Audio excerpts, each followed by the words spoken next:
بختور تر بختور و ما څورزي کلیوال د پیغمبر و ما څورزي بختور تر بختور و ما څورزي کلیوال د الله فرمای ان تحبط اعمالکم وانتم لا تشعرون عملونه منځونه روزي دا به دي کړي ټول به برباد شي تا به د نبی بیا ادبي کړي ډیر خلک نه پوي دي دا خلای داسې ده لکه غچی په یو خبره باندې وایي په رسول الله کدا کار دی د رسول نوم په دې ځای کې څنګه استعماله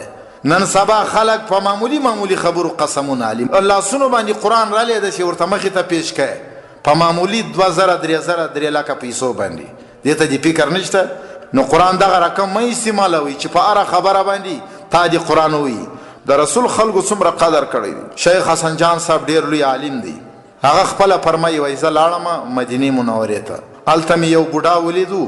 یو سپینږیری سړی و وای هغه الته چې دا کسابیانی به وشوي کسابانو چې به کم ګندګي دا بیکاره غوښي اډو کې وغورځول د به دا شیونه راجمع کول وای ما ول چې دا خو مدینه ده دلته فریدي نه او دا سړی څنګه سوال کی وای په ما مشر سپینږیری و د ادب د وجه ما ورته نه شوی چې دا ولي وای خیر دا وخت تیر شو بل ورځ مې بیا وکړه سړی هلته ناستو باره مې ترنه پوښتنه وکړه هغه غوښې مې د کولې ولمال دا څه پې بابا ول دا وخندل ول دغسې ولمال نه راته وایه ول دا ویله چې دا غوښې زما دا ذمهواري ده او دا مې خپل وظیفه ګرځولې ده نور کار خو نشم کولی چې کسابان کله اډو کې غوښې وغورځي زه دا راوالم مې دومه د دې مدینې د ښار چې دا د ښکلي پیغمبر ښار دی دې کې پشانې او سپي ګرځي دا زما سره اشنا دي نو زه دا غوښې میدوم هر پشي هر سپي ته خپله حصه خپل چوک ته وروړم چې زه ورځم هغه وخت معلومې سپي ملته ولاړي پشانې م ولاړي چې هر سپي ته خپله غوښه ورکړم هغه ځي دا بل سره کار نه لري هر پشي ته چې خپله حصه ورکړم هغه ځي دا ځکه دا قدر کومه چې دا د نبي علیه صلات وسلام د ښار پشانې او سپي دي د ښار د پشان او سپي دومره عزت کوي وای مال څو موده وشوه چې دا کار کوي ول 22 کاله کېږي وای 12 کاله پس لاړم بیا هم دا خدمت کوه زمارونو د نبي د ښار د نبي سره چې نسبت لري دومره خلک ادب کوي زما او ستا حال وګوره نو زمارونو د نبي دومره ادب پکار دی موږ تاسو کې راشه نن سبا د نبي کم ادب موږ کړی دی د نبي په جامه باندې موږ شرمیږو د نبي علیه صلات وسلام په زبان باندې موږ ته شرم راځي د نبی علیه صلات وسلام په رفتار باندې موږ ته شرمیږو د نبی په سنت طریقه خوراک باندې د نبی په سنت طریقه کاروبار باندې موږ شرمیږو زموږ ستای علاقه او کورونه کې به امن او امان راشي نه بشرا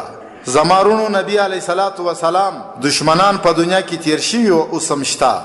هغه کوشش دا کوي چې دا د نبی امت دا د نبی نبیل کې دا کوششونه د مخکې شوي دي اوس هم شوي دي کلیوال د پیغمبر و ما څورزي له کوثر او له زمزم سره پخلا له کوثر او له زمزم سره پخلا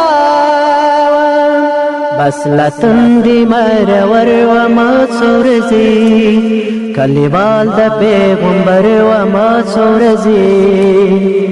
بس لتن دی مرور و ما څورزي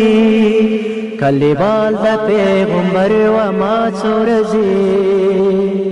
بختور تر بختور و ما څورزي کلیوال د پیغمبر و ما څورزي تعلیم الاسلام